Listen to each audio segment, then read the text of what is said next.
sa regalo, para sa mga pera, sa mga bagay. Ang Christmas ay pagpapatawad, di ba? Pagmamahal sa pamilya, lahat. Pamilya, lahat, di ba? So, sa isang taon na pangyayari sa buhay natin, may isang tao na pwede natin pasalamatan. Amen. So, nandito, kunyari, nabunot nyo, family or friend.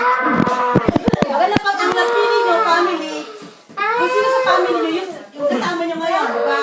Kasi papasalamatan mo, ano yung pwede mo pasalamatan sa kanya, yung sa isang taon na nangyari sa buhay nyo. Kung friend naman, lahat isa sa mga friend natin na nandito, kung sino yung friend mo, hindi naman ibig sabihin na pasasalamatan mo siya kung ano yung ginawa niya sa buhay mo.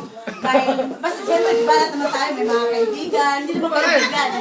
Kailangan, pasalamatan, mag-message tayo sa kanila, okay? Start tayo kay Mami, di ba? Game ba yan?